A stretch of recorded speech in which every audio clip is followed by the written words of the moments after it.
They warned me not to enter the birch grove. What I found will terrify you. Mist curled like spectral fingers through the gnarled trunks of the old birch grove.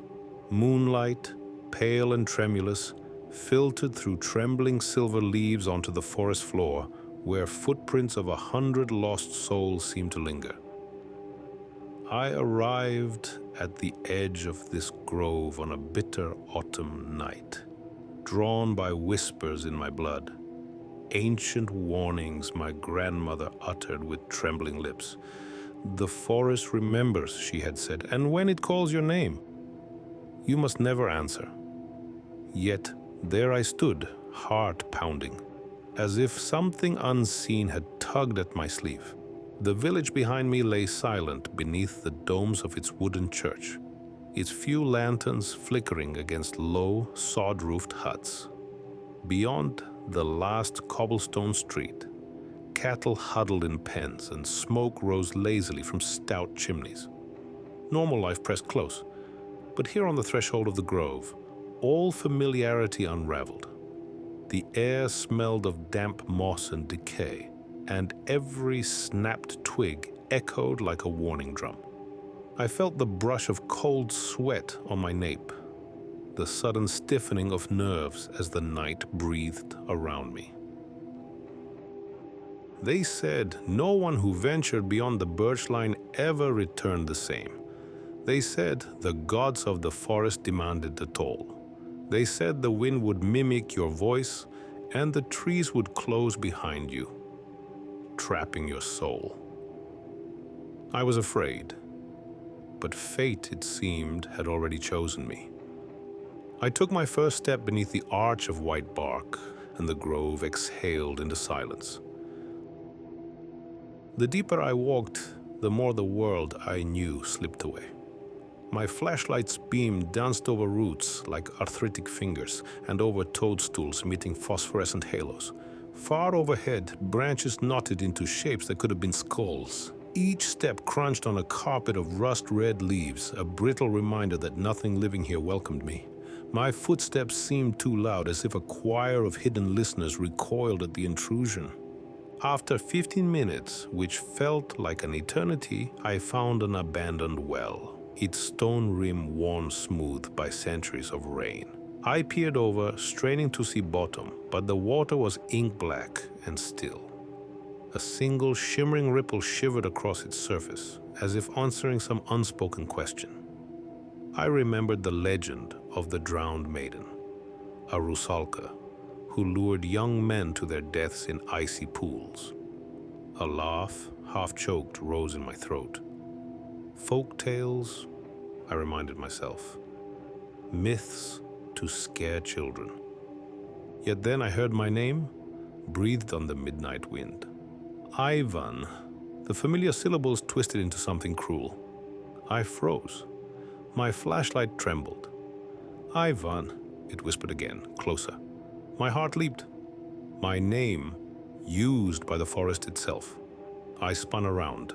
Nothing but birches, glowing silver in the moonlight. I ran. Branches grabbed at my clothes, roots nearly buckled my ankles. Somewhere beyond, a wolf's howl answered. Too many wolves in concert.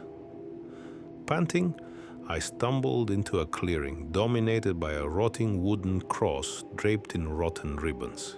Beneath it lay a small heap of offerings, animal skulls, rusted sickles, handfuls of ash. I recognized the pattern, a sacrificial shrine to Leshy, the forest spirit who rules all beasts. Instinct told me to flee, but curiosity clamped my feet. I crouched and studied the symbols carved into the cross, spirals of the sun, the sickles of the harvest, the crescents of the moon, all twisted into grotesque mockeries. A crackle of branches behind me made me whirl. A tall figure stepped into the faint halo of my light. His coat was made of birch bark, his eyes glowed amber, antlers crowned his head, and his breath steamed in the cold air. Leshy, I should have screamed. Instead, I stood rooted, breath gone. The spirit raised one finger pointing toward the well. "Ivan," it said in a voice like rusted bells. Then it vanished, melting into the trees. My mind reeled. The night air grew heavy, laden with voices, ancient prayers, curses, lullabies of the deep woods. I saw shadows dancing between trees, faces in the bark, silhouettes hunched over hollow logs. Something scraped the well's edge. A pale arm, slick as fish scales, reached for the moon. A woman's lips formed words I could almost understand. "Stay, stay with me." I fled blindly toward the rim of the grove, fording narrow streams and leaping over mounds of blackened earth until the church spire glimmered like a white promise beyond the trees. The moment I crossed the threshold of open meadow, the world exhaled. Crickets sang. Stars winked indifferently. I fell to my knees, shivering, clasping my knees, tears mingling with sweat. But even then, I heard the whisper carried on the wind. "Ivan?" Dawn found me stumbling back through the village, face ashen, clothes torn. Neighbors stared from behind shutters. The priest peered at me with concern and fear. I told them nothing. How could I? Words would fail. The church bells tolled for matins, echoing through my skull like funeral knells. My grandmother met me on the steps, her eyes wide as she saw my horror. "You've been marked," she whispered, grasping my arm. "The forest will not let you go."